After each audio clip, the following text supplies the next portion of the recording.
we'll talk about these things, either all of them together, Okay. or we'll talk about them, maybe some aspect. Some, for example, if you look at Surah Al-Ahzab, Quran chapter 33, verse 35, Quran talks about only the character and building the key component of the character of a Muslim.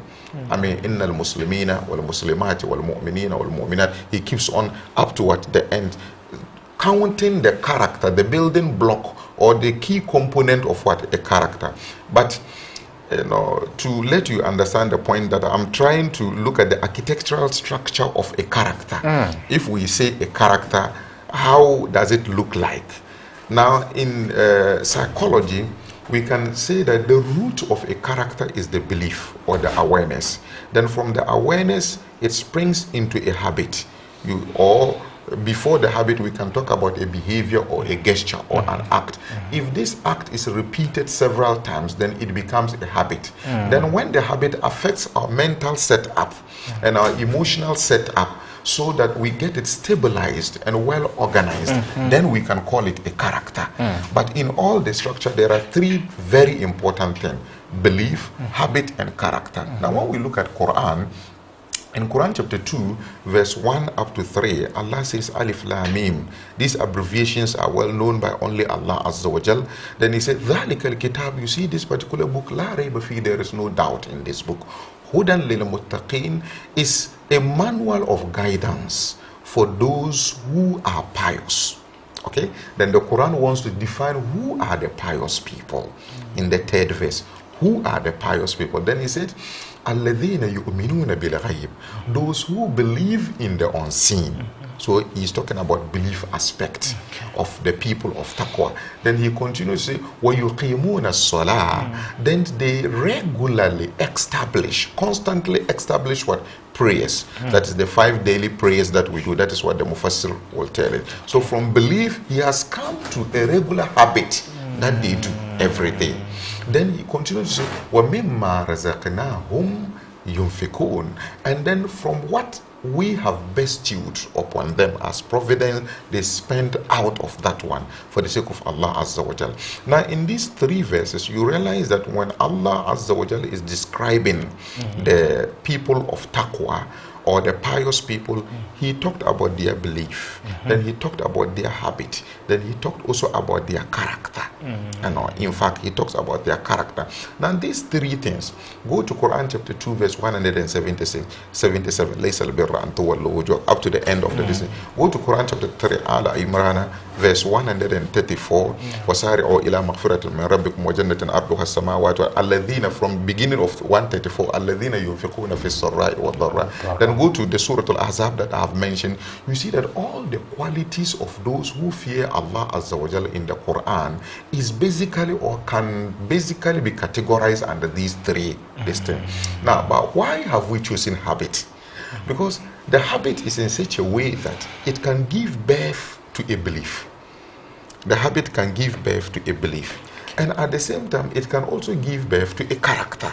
In fact, all of them can turn upside down. It's just like a circle distance. But the habit itself is very strong. Everything of it centers on the habit. That is how come that the most repeated act of ritual, Allah Azza wa Jalla has made it as a habit, salah. And it's supposed to give birth to the belief. It's supposed to strengthen our old belief. Then at the same time, it's supposed to also give birth to the character.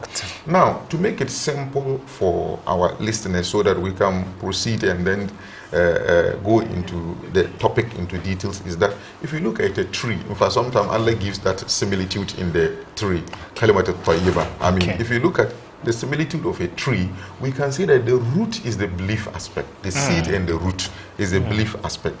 Then the stem and the branches can be the habit aspect. So you see that is what people see. What we do every day, people will see. Another thing that people also see is the fruit. And that is what makes us define the tree. Jesus Christ says that a tree that bears no fruit, what is it? He even goes for it to curse the tree. The tree should bear fruit. So as a Muslim, we can have our belief system being very strong. Let's say the root. You see, in fact, if there is no root, then we don't talk about the whole tree itself. Okay. Is that not it? Okay. So in Islam, if there is no iman, we don't talk about the rest. Is that not it? Yeah. But then, for the tree to be useful to us, we need to make use of two things. Its shades, that is, its general habits. Okay. The branches and the stem itself will produce what they shape. But we all know that normally, very little do we plant a tree for shades. We plant them for the fruit. That is the character aspect, the fruit. And the most valuable aspect of the tree is the fruit. People plant apples for the apple. They pluck the apple and sell. The tomatoes will take the fruit itself and what? Sell. Do you understand? So the tree that cannot bear fruit, we cannot say is useless. I mean, maybe it may have some use, but then consequently, what the reason for which or the purpose for which we farm the tree is actually what that was why I said yesterday that in fact, if you look at character, Rasulullah says is the most heaviest thing on the scale. On the day of judgment, Allah will measure our belief. Then He will also measure our deeds, our general habit. It will also be measured. The actions, our activities, it will be measured. But the heaviest thing will be what? The character. But I said the reason why we are choosing the habits is that we know that, no, you know, in English language or in our normal, sometimes they say that if you don't believe, that if you don't believe in what you do, you tend to, I don't know, like, if you don't have a belief and you do something, you tend to believe in that thing. Do you understand what I mean? And then also, if you believe in something, you do it. But if you do something that you don't believe in it, consequently, you come back to believe in it. So general set of habit is very, very important. That is our normal act that we do for people to see. They are very important to help us, you know, produce what? The character. So answering your question, I mean, between the relationship between the habit and what? The character. I mean, habit is the building block of what? We cannot talk about character without what? Habit, or without its physical form, its behavioral form for us to see. Yeah, Sheikh, we'll go into what it takes to break away from a bad habit. But your background is in pharmacy. If you're going, you've explained it, you've used an analogy of the tree, you've explained it mechanically, but chemically, since it's a mental process, would you say molecules come together to form a bond? And how easy will it be to break that bond? That is true, yeah. They come together to form. I don't really want us to go into, what do you call it, chemistry, or go into pharmacy, into details. But then, when we break all these things into their ingredients, this thing, in NLP we have what we call submodalities. I mean, before you see the Quran, in Quran chapter 16 verse 78 says that Wallahu akhrajakum min butuni ummahatikum. Allah removed you from your mother's womb. La ta'lamuna shay'a. You knew nothing. So it means that for you to learn, what should you do? What did Allah do? Then He said, وَجَعَلَ لَكُمُ السَّمْعَ وَالْأَبْصَارَ وَالْأَفْئِدَةَ. Then He created for you the hearing system, then the visual system, and then also the feeling center, or the kinesthetic system. Now, these become the smaller aspects of all our behaviors. I first of all mentioned that the behavior has its intellectual or conscious aspect in the mind before you put it into bear, whether latent or active. We just have to, before, I mean, you have an affair with the lady, before you put her on the bed, you definitely have to do that in your mind. Whatever you do, you definitely have to do it in your mind first. Now, this thing in our mind, the building blocks of it, or the elements that will come to react together in order to form that picture in our mind to also affect our heart, and so that we have the desire of doing that, is these three main channels: the visual channel, the kinesthetic channel, and then the auditory channels. From our environment, we need to bring these things together, mix them in our mind, and form a picture of that thing in our mind. Then that picture will affect our heart. But then in between the mind and the heart, the Mutasawwif will say that there is the soul that will interfere, I mean, to distort the image. That's how can we say, you know, but then you are not able to do, because there is something in between. The soul is in between to distort whatever is coming from the mind, to redirect it the way it wants it, either to the negative direction or to the positive. So it serves as a filter or a sieve, you know, to sieve it. So these these sights, and then the sounds that will pass through our eyes, the sights that will pass through our distance, and then also our body itself, the activities that we do, the feelings that it will generate, all together will get into the mind.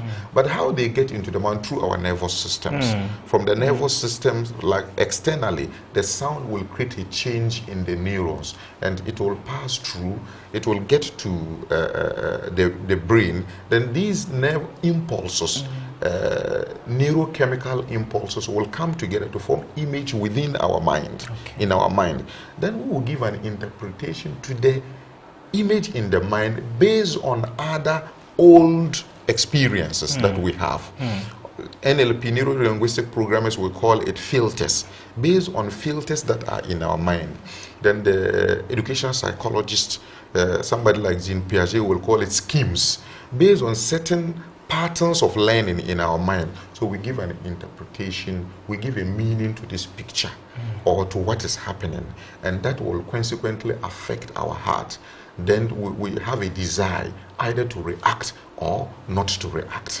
I mean, so when we go to the physiological background of it, on and on we can discuss it, but you know, because of our limited time, to my listeners, what we want to actually look at is the behavioral, you know, background. Sheikh, yes. Are there forces that break the jinx or the chain that leads to a bad habit? And to crave your indulgence, when the wife of the chieftain of Egypt wanted to seduce Joseph, the Quran says, وَلَقَدْ هَمَّتْ بِهِ وَهَمَّ بِهَا لَوْلَا أَن رَأَى بُرْهَانَ رَبِّهِ.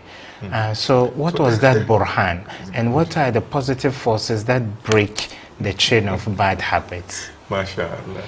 You see, Burhan itself in the Quran has several meanings. But if we go direct to the meaning of our Mufassirs, what they've given to it, it could be the verses of the Holy Quran that the father used to advise him on La taqrabu zina. So he remembers that particular verse, then say, no, this one is bad. It could also be the picture of the father that he sees. He's a role model to him. So he saw the picture of the father. He says, no, I will not do this one. Then it could also be the consequences of that particular act.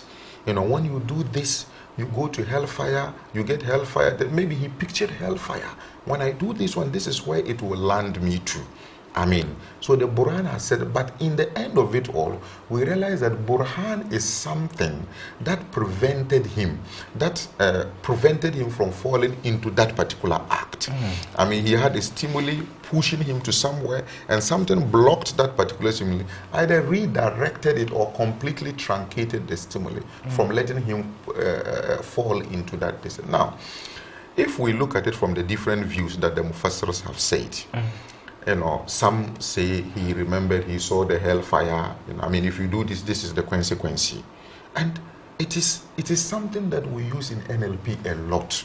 We call what we call, we have the switch system, switch method of trying to redirect incoming impulses. You see the girl and you remember to do something, or you see the picture. So there is a way of re-representing that thing in your mind. And maybe let me give you this example. There was a time, you know, I was a medical rep after school. I had to rep for some time. So I had to monitor certain radio stations to see whether they were playing our radios or not, our jingles or not. So I kept on, you know, monitoring. It got to some time that anytime it gets to that hour, then it starts ringing in my mind. Wow. Sometimes I even stand for Salah, then you start Akuma, APC. Then the jingles will start what? Coming. So how do you redirect these things? So you have a way of visualizing it. You are seeing the thing, like, just like you visualize that as imagination. You imagine as if you are seeing it or you are hearing it, but you are redirecting it. I mean, sometimes we can use istighfar or we can use la ilaha because they are inclinations. Normally, when we do our azkars, I mean, that of Prophet Yusuf alayhi salam, most likely you could see that maybe is the La ilaha, trying to identify the incoming inclination and then shifting it, to another direction. Okay. Ilah in the Quran can mean God. And to all the Muslims, when we say La ilaha illallah, it means that there is no God worthy of worship. But ilah in the Quran can also mean natural desires within us. أَفَرَأَيْتَ مَنِ اتَّخَذَ إِلَهَهُ هَوَى فَأَضَلَّهُ اللَّهُ عَلَىٰ عِلْمٍ. Don't you see those who have taken their natural heart desire to be their Lord? Because from the heart's desire, it gives you an inclination too, either for you to do something that is bad or for you to do something that is what good. So people have grown to the extent that they are able to critically follow the movement of desire, the point of inclination, and they are able to use La ilaha illallah to throw it outside. Some will use istighfar, astaghfirullah, every day. We'll come to that in the course of like key principles that we need to observe when we are breaking bad habit. Then we look at that one. But over here, I will look at Burhan to be a critical, constant consciousness in Prophet Yusuf alayhi salam that is opening his eyes completely to see the traps of Satan. And Allah mentioned this in the Quran, that those that when they no, not that one. The Quran goes direct. It gives you a clear definition of that. Those ones that when they are tempted by certain certain groups of Satan or any group, then Allah opens their eyes. I'm trying to remember the verse. Yes. Allah opens their eyes, and then for إِذَا هُمْ مُبْصِرُونَ, then they see clearly the traps of what? Satan. Are you getting what I mean? There's a verse like that in the Quran, that those, when certain groups of Satan attack them, that is, they tempt them to do something that is bad. Are you getting what I mean? Yes, yes, sure. Then they remember Allah Azza wa Jal, then it opens their eyes completely for them to see the traps of Satan. They won't even fall into it. But there are people too, after falling into it, they remember. Then they come back. الَّذِينَ إِذَا فَعَلُوا فَاحِشَةً أَوْ ظَلَمُوا أَنفُسَهُمْ ذَكَرُوا اللَّهَ. Quran chapter 3 verse 134. ذَكَرُوا اللَّهَ. They remember Allah completely, then they go back. But that of Prophet Yusuf was that he didn't fall into it. So our elders wouldn't want you to even recite the Quran that وَلْقَدْ حَمَّدْ بِهِ وَحَمَّدْ بِهَا لَوْلَا أَنْ رَأَى بُرْهَانًا. They don't want you to stop. Wahamabiyah, don't stop at that place. Okay. So in recitation, you don't stop at that place. Because if you say وَلَقَدْ حَمَّدْ بِهِ وَحَمَّ بِهَا, she actually had the desire, and she had, because ham at the ham level means that you have taken the decision to do. Are you getting what I mean? You've taken the decision to do the thing. You've decided to do. So they say, don't stop at that level.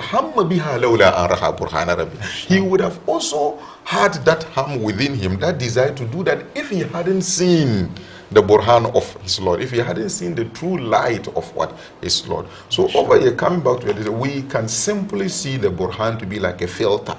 Something within you that you have programmed in your mind, that anytime you see something that is wrong, remember this. Anytime you see something that is wrong, remember this. And if you keep on doing that in your azkars, La ilaha illallah, you are using the La ilaha to remove all kind of negative inclinations, illallah to bring Allah. La ilaha illallah, la ilaha ill. In that case, anytime you see something that is wrong, you remember Allah. إِذَا فَعَلُوا فَاحِشَةً أَوْ ظَلَمُوا أَنفُسَهُمْ ذَكَرُوا اللَّهَ. Then you remember Allah. إِنَّ الَّذِينَ اتَّقَوْا إِذَا مَسَّهُمْ طَائِفٌ مِنَ الشَّيْطَانِ تَذَكَّرُوا فَإِذَا هُمْ مُبْصِرُونَ. That was a verse that was skipping you. MashaAllah. Well done, Ya Sheikh. Ya Sheikh, you've given a very good background. Now let's look at what it takes for you to know this habit of mine, or what I want to do is bad. And in biblical anecdotes, we are told of the 10 commandments. They are all don'ts. Don't do this, don't do that, don't do. And when you read the Quran from cover to cover, you may have so many of those you can itemize. But for a revert to Islam, a new Muslim in Russia who doesn't have access to an imam, will it be right that the yardstick for judging whether a habit is bad is that you would hide it from people? If you want to sign a dummy check or a dart check, you would want to hide it. when you are going in on your wife, you Let us don't say- mind what people say, but if she's not legit, you would want to hide. Is anything we hide from the sight of people a bad habit, and can that be a true yardstick? That is the definition of Sayyidina Ali radiallahu anhu, and actually it's a psychological yardstick for us. We also have a spiritual yardstick, and then we can also have a religious yardstick, which I want us to look at all. That Sayyidina Ali radiallahu anhu says that if you do something and you have to hide and you don't want other people to also know, then it means that that thing is bad. Look at it well. Then our Rasul sallallahu alaihi wasallam says that when you do something, and I mean, the believer, the true believer, when he does something that is wrong, he feels some kind of sadness within him. I mean, that's the spiritual or the emotional stage. The emotional stage where you feel some kind of sadness, or you are not happy, you are unhappy with that particular act. But if you do something that is good and you are, I mean, mashallah, you are happy for that one, then it means that you have started tasting iman. That is what Rasul. But Rasul sallallahu alaihi wasallam gives us a general classification. He says, "Innal halalu bayyinun wa innal haram bayyinun wa baynahuma umurul mushtabihat." That in the general makeup of human being, Allah Azza wa Jal has actually given us that natural makeup to be able to know that this is good. So we have that instinct. We have that instinct. That's why we have universal values. All the universal, there is no any single universal value that you mentioned that Islam hasn't mentioned it. Are you getting what I mean? If there is any value at all that contradicts with the Quran, it is not a universal value. Then it is maybe some group of people, or it's somebody's culture, just some kabila, some tribal distant. But if it will move from that tribe and become national and become global, then definitely Islam had talked about it. And I don't think something like what people boast of it now, it has become common, like fornication. Nobody accepts it as a global virtue or a global value.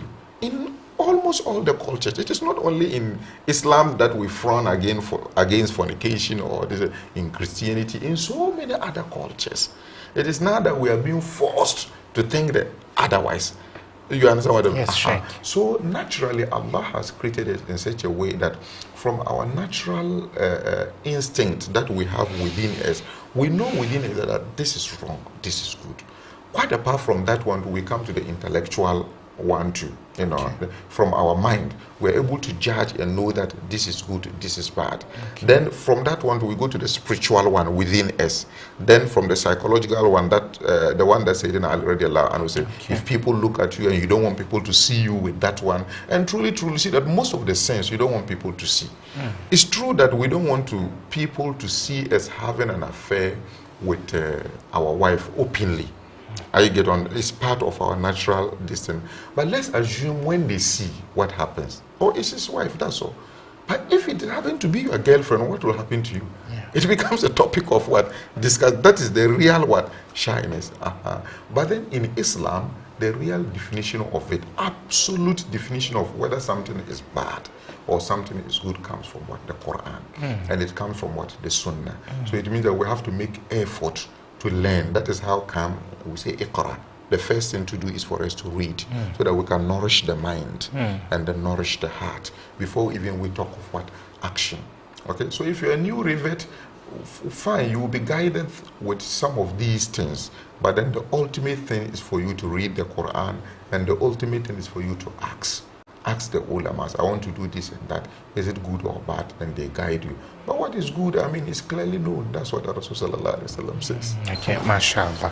And so, yeah, Sheikh, let's now make an admission. I know maybe I masturbate, I stick lotto, I do premier betting. These are bad, very bad habits. I'm disrespectful to my parents. What are the processes the Holy Quran recommends for you to break away from such bad habits? Okay. You see, the whole process, I just want to enumerate them, then, because I want to move fast to the practical testing. We can have 6 processes over here if you look at the Quran. Because this topic is so key and important in Islam, Allah has given a complete scenario and a complete subject matter in the Quran, a habit that is a canker. People are addicted to it, and he showed a way of breaking it. For example, alcoholism in the Quran, gambling in the Quran, for example. Allah cited them as examples, and he took us through about 4 or 5 verses how the Quran guided the people to stop such thing. And the day that the Quran completely said it was prohibited for Muslims to drink, come and see. If people, knowing very well that economically they were going to lose, brought out all their alcohol, the street of Medina and Makkah full of what? Alcohol. They poured it down. They didn't even think about what the consequence. So how did the Quran do that one? Now, when you look at the stages, there are 6 critical stages over here. So condemnation, like you go to hell if you do this, you do, it's not the best way. Me, that is, yesterday I mentioned it, that our ulamas, sometimes they forget about the wayzakihim, the tazkiyah aspect, the transformation aspect. Because if somebody falls into a well, then you come and look at it, you die over there. Have you helped that person? No. I mean, it's fine, you are falling into the well. Let's see how we can help you. Maybe you bring down a rope, put it down, try to see how to bring the person, rather than telling him, because you are fornicating, you don't know that fornication is haram. On the day of judgment, this is what Allah will do to the fornicators, this is what Allah will do to the alcoholics, what and what. Then you condemn the person. You haven't helped the person. It's just like throwing stones into the person inside the well. You've fallen down because of alcohol, because of then you throw stones more to finish the person down over there. So I will urge our ulamas. I normally say that every malam will have to read at least 2 things from the secular, sociology and psychology. And kindly repeat that point. Every man, especially somebody who gives fatwa. Somebody who gives fatwa, reads the Quran and tells people that if you do this one, it's haram. If you do, you go to a place, read psychology and sociology. These 2 things. And then even get data as you preach and you recommend to people, advise them. I mean, when I read Imam Ghazali's books, I feel that the guy is not talking from theory. Wow. I mean, he's talking from practical. Wow. Things that he has passed through, things that he has helped people to change. And lo and behold, some time ago, people were just calling him of all names, our own scholars. But now look at the way the Western world have hyped Imam Ghazali. People write their thesis on Imam Ghazali, and now they've come to embrace it again. Wow. Ibn Khaldun and co, you find people doing their PhD entrance. People who are translating their books are not even Muslims. I mean, they are not Muslims. So, Sheikh, the 6 procedures, yeah, so the processes. Now, the first one is the visualization step. Second one is internalization. Then third one is strategy development stage. Fourth one is the implementation stage. Fifth one is outcome observation stage. Then the 6th one is new habit development stage. That is a new, because our life continuously, that's what the Quran, you have to constantly worship your Lord, constantly try to break form, until you get to the last step.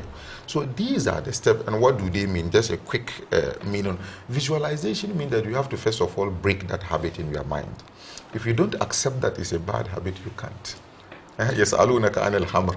It's just like that one. قل فيهما. So you have to know that there is benefit there is a particular subtle benefit, apparent one, that Satan is using to trap you to fall into that distance. So corruption. You are taking $5 million of our money, putting it into an offshore account. There is this fantasy of enjoyment and enrichment that would come. Quite apart from that, I mean, Satan has several ways. Imam Ghazali says that the difference between the temptation of Satan and that of the soul is that the soul is not well trained. The soul keeps on hammering on the same place. Irba, do this, do this, do this. You say you won't do. Tomorrow it will come the same strategy. It doesn't change. But as for Satan, it will come that do it. You say, oh, me, I won't do. If you realize that this way you won't do it, then you go and take it another way. I mean, I've got this money you are taking. You need to help your constituency. They need help and other. And if you have to go straight, you can't get this thing from there. So let me take this one so that I can help my constituency. Then you take it, you start. So it will go through a particular route to rationalize that evil act for you. I mean, it's not only Satan, even companies. They come, when they come with the bribe itself, they know you won't take the money itself. So they can convert it into something like a phone, they can convert it into a ticket for you to take you outside. All is a process of what? Changing your mental state so that you do whatever you want them to. So in short, we say that, first of all, break that habit in your mind first. If you don't break it in your mind, it's very difficult.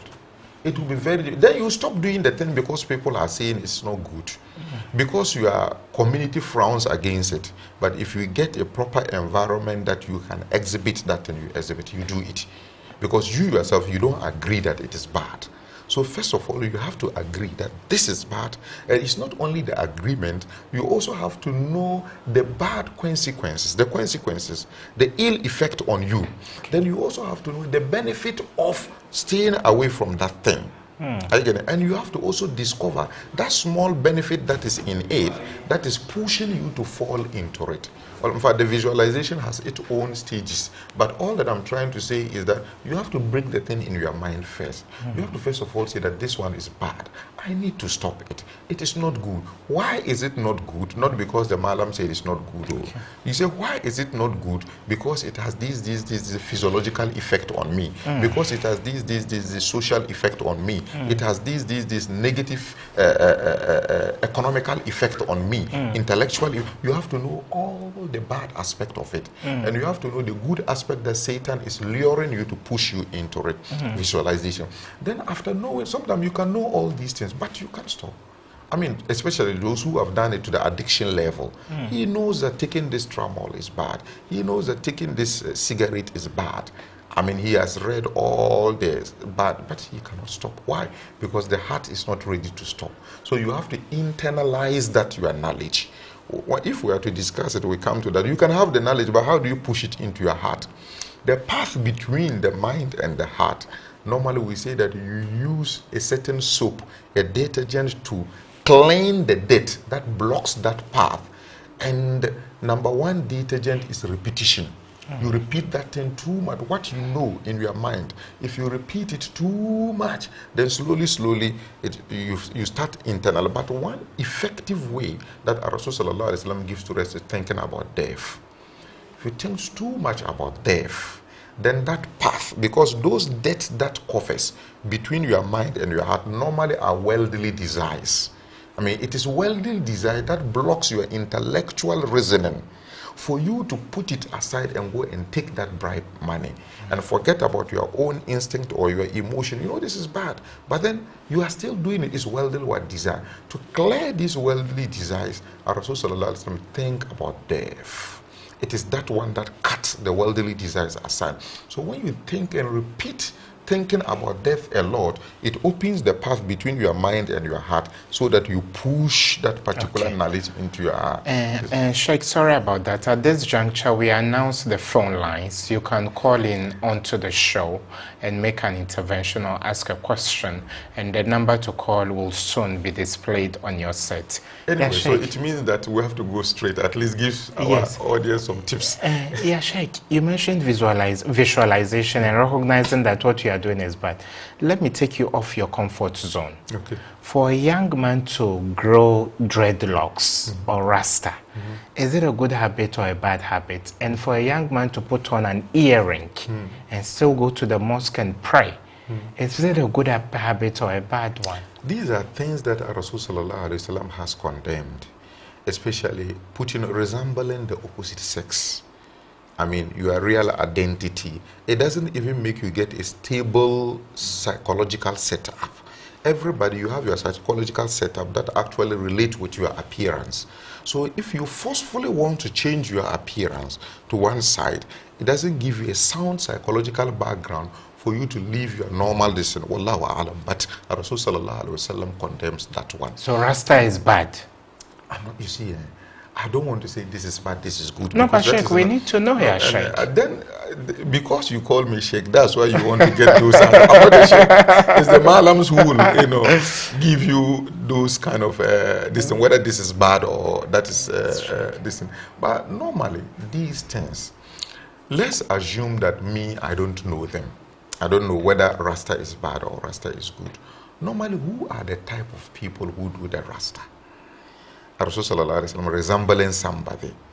I mean, you are slowly getting into the state of that particular person. So I normally say that if you see somebody, a young chap from SHS with a rasta, moving with the trousers, hanging down, definitely he's not thinking of Jesus Christ. Neither is he thinking about Rasul sallallahu alaihi wasallam. He has certain personalities that he is thinking about them in his mental state that is affecting his physical state.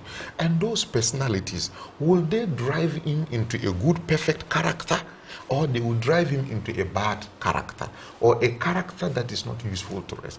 Whether we like it or not, look, music is associated with fornication. Music is associated with drugs and all those hardcore things and those. So some of these things, I mean, especially, the Quran sallallahu alaihi wasallam says, وَمِنَ النَّاسِ مَنْ يَشْتَرِي لَهْوَ الْحَدِيثِ. I mean, at that time, there was nothing like, fabricated words in a form of music. There was nothing like that. But nowadays we see people fabricate things. The words has no meanings.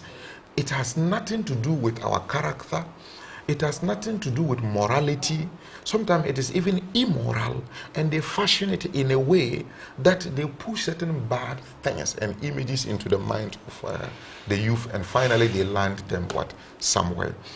Before our callers call, what I would want to do is that, look, I've mentioned these developmental stages. These are some of the things that we need to, but in the course of this one, we need to break 4 pillars of every bad habit. Okay. So I want to mention the pillars too. Then I also mention certain principles. So when we are doing these things, and I'm just mentioning. Okay. Maybe we'll have to get time and kind of go into details. The 4 basic pillars of every... Sorry, Ashik, there's a caller. Hello, assalamu alaikum. Your name and where you calling us from, my lady?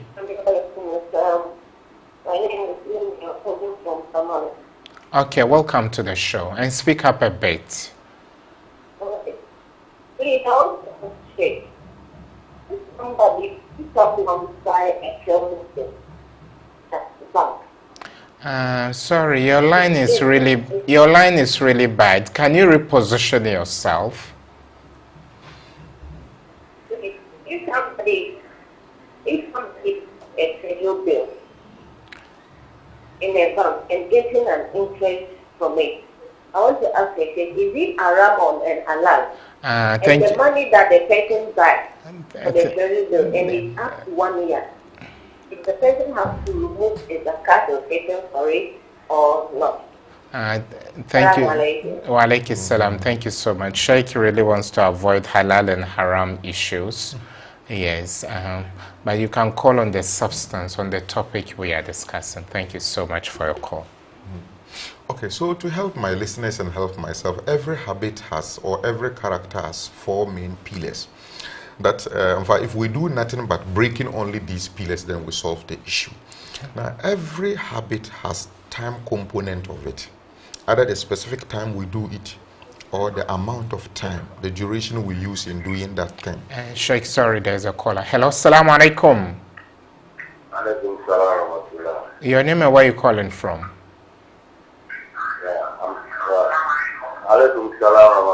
Lower the volume on your set, please. Lower the volume on your set.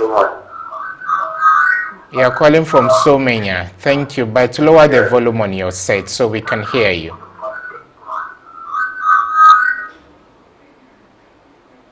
And please, when you call, kindly lower the volume on your set and we can still hear you. So the first thing I talked about, time component. Yes, sure. Then also our general mood.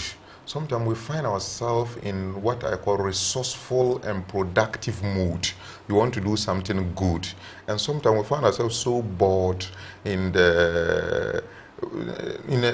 not resourceful and non-productive, and then we want to just do anything at all. Sometimes that is what actually, from that boredom, it pushes us into doing something that is bad. So our general mood actually is a key pillar in doing that particular bad act or good act. So mood is also the second thing.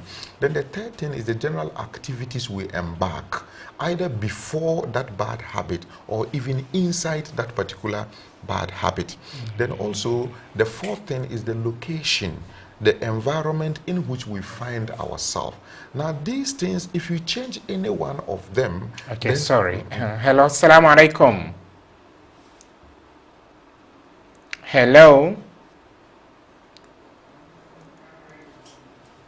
Hello?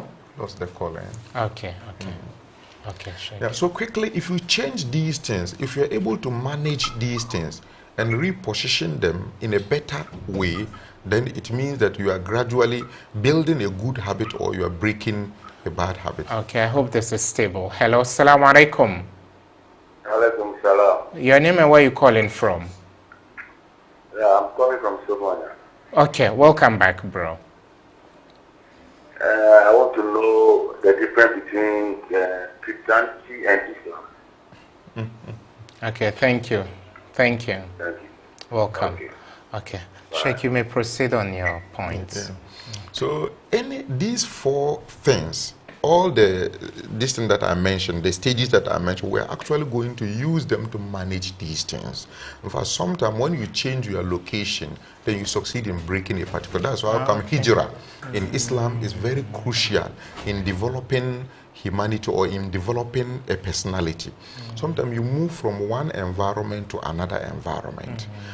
Then you see that you gain control over that particular habit. So, but in general, Allah Azza wa Jal commands us to always stay with the truthful people. You know, like stay with good people, stay in good environment so that you get that motivation. You stay in certain environment and you even want to do something, and because of the environment you don't want to do. You have, maybe Satan has completely finished with you. You want to do, but you cannot do it. So the location when you change, and sometimes to the time, certain time, we have some specific times that actually we do certain acts or certain activities. Close to that time, if we can change our activities, that is, we change the content of the time, then maybe we succeed in breaking it. Or we limit the time. When you look at the directions in the Quran, Allah Azza wa Jal started by limiting the time of drinking alcohol. Not saying don't stop, but then he limited it. When you are coming to La taqrabu salah wa antum sukara. When you are coming closer to salah, don't drink. So it means you can't drink at any time. In fact, it got to sometimes some of the companions had to drink only in the night after Isha, so that by morning time the alcohol will go before. So it means they are limited. Sober enough to pray. So the duration is important. When you limit the duration small, or even within the duration, you change the content of the time. I mean, you change its content. So that is the time aspect. Then also the mood aspect. That's the most important. In fact, that's the beginning. The beginning. Everything starts with what? The mood. The mood aspect. The mood, actually, we have certain things that will put us in good mood, positive mood. If we eat a bit little, and the mood is controlled by the soul, so we come back to those things that actually weakens the soul and empowers our intellectual and emotional capabilities or center. So if we eat a little bit, sometimes when we become so satisfied, then we cannot control our mood. Then those kind of worldly desires now come in. We fail to reason intellectually very well. So eating too much actually will put us in a mood that may not be well resourceful. Then also talking too much, then certain views, you look at so many things that can change your mental setup. What we see with our eyes and what we hear with our ears. I mean, what you see, what you hear, and then what you do, they will put you in a mood that will be positive or negative for that particular habit. Whatever we do, definitely, in NLP, we have what we call external channel of perception, like those eyes, the sight that we see. Okay, sorry about that, Sheikh. Hello, assalamu alaikum. Wa alaikum assalam. Your name and where you calling us from? This Abdul Rahim calling from Tessa. Calling from Tessano. Welcome. Yeah, please, I just want to know, is it haram for a Muslim man to drink, or is a normal? Please drink what? Liquor, alcohol? Alcoholic.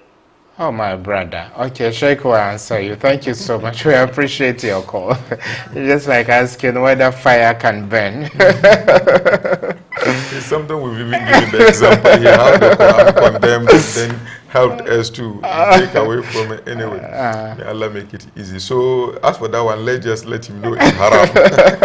It's not good at all. I mean, and if you look at, interestingly, especially in the course of doing pharmacy, and I realized that even almost all the verses that Allah brought concerning alcohol, none of them contradicts with each other.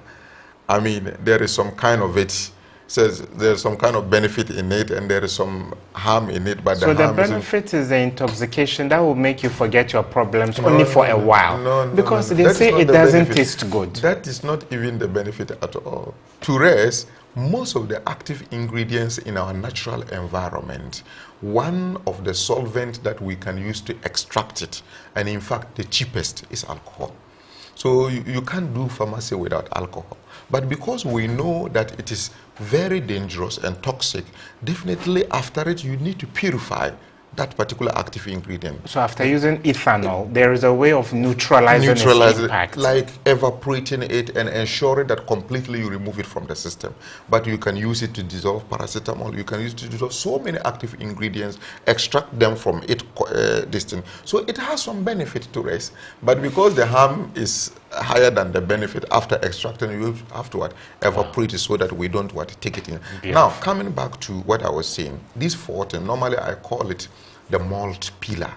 The things are mentioned as the key pillars of our character or habit. Malt, M standing for the mood, then the A standing for the activities that actually plunges us into it, then L standing for the location, and T standing for what? The time. Now when we take only the mood. Oh, sorry, on this malt note, hello, assalamu alaikum. Your name and where you calling us from, bro? Mohammed, I'm calling from Mohammed from where? Koforidua. From Cove Town. Welcome. Yeah. After when you are praying, after every 2 rakat, you will sit down. It's the time for attire. You will point that finger that will point. The 4 finger that will point forward and be taking it. What is the meaning of that? Thank you so much. It borders on jurisprudence, it borders on fiqh, and Sheikh, I guess, says he doesn't want to delve into those. Yeah, okay. Yes, further. So I'm trying to remind our listeners and myself that if you want to break in a habit, one of the simplest ways is to look at these things. Hello? I mean, the 4. Wa alaikum assalam. Your name and where you calling us from? My name is Prince Suleiman, and I'm calling from Akwetia. Akwetia in the Eastern region. Welcome to the show. I wanted to make a little... what I want to say is, the topic being discussed here is very important. When the phone lines was opened, you see a lot of hitches in 1 or 2 sitting there. So if we could have allowed Sheikh to make progress, continue on what he's doing, I think it would have been better, because we are learning a lot from what Sheikh is saying and then discussing. We are learning a lot, but the calls that keep coming in, once in a while you realize that they are trying to even derail Sheikh. Thank you so much. We really appreciate this. But here at DTV1, viewer interactivity is very important. So Sheikh understands. I believe you do. and he's a very intelligent man. He hardly forgets stuff. Now, what he's saying is very important, yes, because you want to complete a point, then the call comes in. Yeah, maybe but it's also important to the viewers. The viewers too are very important. Sheikh. Okay. So what I'm trying to say is that these 4 things, when we sit down, in fact, how to actually do it is that if we pass through the developmental stages that I mentioned, visualization, internalization, strategy development, then implementation stage, then outcome observation, the new habit. If you pass through that one, then you see clearly how you can deal with these 4 pillars. I get on the foreplay. But in short, if you're able to change these 4 pillars, I wanted to go into details as to how we'll do it, but I mean there's no time. So I just want to bring the last point, so that maybe when we can come and take only, let's say, how to break it, or the developmental stages one by one. Okay, Sheikh. Hello, Sheikh. Hello, assalamu alaikum. Hello. Assalamu alaikum. Alaikum salam wa rahmatullah. Thank you for calling. Your name and where you calling us from, bro? I'm calling from Northern Region. I'm in Norubi. Okay, welcome to the show. Show made mention that alcohol is no good, but in talking of the pharmacy side, he made mention of the alcohol. They use them to make drugs, to protect drugs. So what does marijuana mean? Hey, okay, thank you so much, Marwana. He wants to know, there is a little debate as to whether Ghana should be like Colorado or the Netherlands by legalizing or decriminalizing marijuana. Does marijuana have any positives, or is it like alcohol? Most of them are distant. Like they are raw materials. We prepare active ingredients out of that one. So it isn't that they are not beneficial, but it is the way they are being used. So if you look at the Sharia, from the Sharia point of view, if the layman lays hand on it, just like, let me give you a critical example today. Do you say Tramol is no good? So we should remove it from all the pharmacies now, or from the hospitals, we shouldn't use Tramol again? No, it came out as a normal drug. People, in case of Tramol, is the opposite. They didn't know of its side of it. It's now that they have discovered it. Back at Nigeria to codeine, it's now also a big problem now. It's now that the normal user has discovered the bad side effect of it in that manner. So he has started using it that way. But in Ghana here, the positive aspect of marijuana was not known. It's the bad aspect that has been known. So it means that when you legalize it, then hey, everybody, and it doesn't mean that when we say marijuana is not good, so we shouldn't use it, it doesn't mean that it is not being used. There are other drugs like ephedrine and co. You can't get it in the public, and when they catch you with it, it's one of the narcotic drugs. But that doesn't mean that it is not used. In the drug factories, they are there. And we put them, we mix them, do other, we put it in a way that the normal consumer or the sick or the patient can use. So I don't, maybe the legal, the politicians, they will know better, but I don't think we've gotten to the level of making it. So let's come to the general principles. And then, Sheikh, we have only 3 minutes. 3 minutes, okay. So let me see if I can. The general principles over here, Imam Ghazali also mentions, in any way at all that you are going to break your destiny, these are some of the principles. They say, number 1, there should be muhasabah. There should be introspection. I mean, that actually comes with istighfar. You should be able to sit down, go through your life, look at yourself, and know why is this one good, or like judge yourself. Hasibu anfusakum qabla an tu'minu. Like you have to judge yourself even before the judgment day. So there should be constant review. Imam Ghazali sees human being, the whole our living or our character, he sees it to be a company. You are the CEOs, all your body parts that contribute into building up that particular habit or that particular good or bad habit. He sees those parts to be workers. You know, the general manager is what? The mind. Then the chief executive officer is what? The heart. Then the, what do you call it? The hand and the legs, all of them. And he says that every morning for every successful company, there should be consistent meeting. Is that not it? Yes. He said that every morning meet with them and discuss. Sit down quietly. Do reviews and introspection. Introspection. So he call it muhasabah. Then from muhasabah, then you do musharata, conditioning. You condition yourself. Well, yesterday I fell into this mistake. So today, what should we do so that we discuss with your soul and discuss with your body parts?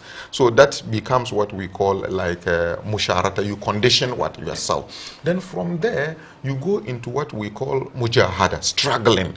You put in place plans that I will do this, I will do this, and really you are ready to put in more effort. Then we have muraqaba, things that should guide you and constantly remind you. And over there, we recommend ablution a lot. Anytime, each time you perform ablution, and I mean, you look at the body parts, what have I done with it? How has it contributed into a bad act or a good act today? Each time we perform ablution, you know, we think about this. So that is muraqaba. Then from muraqaba, we also look at muaqaba. Like when you do something that is bad, how do you pay yourself? I mean, the reward, you know, system. You know, then the other is the rebuke system. At the end of it all, you should sit down and then blame yourself. Sit down and bitterly blame yourself. These are some of the key principles that every day when we do them, in fact, we summarize all these things into 3 major azkars. Istighfar, then tahleel, la ilaha illallah, then also salawat, Allahumma salli ala sayyidina. These 3 things, if we do our azkars based on these things, then they will gradually help us to shape our character. MashaAllah. That is a wonderful note on which to end this. We've been in the studios with Sheikh Hajj Abdul Nasruddin Ishaq, President of Paragon Foundation. Sheikh, it's always a pleasure to have you. Okay, thank you so much.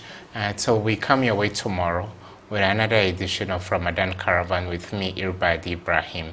Stay blessed. Wassalamu alaikum wa rahmatullahi ta'ala wa barakatuh. Sheikh.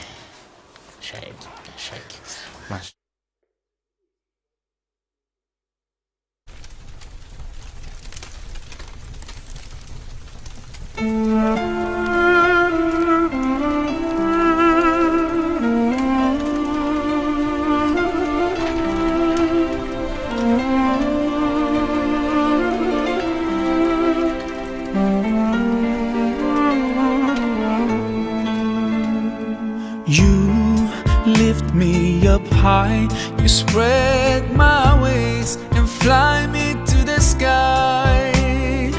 I feel so alive, it's like my soul thrives in your light. But how I wish you'd be here with me all year around. Ramadan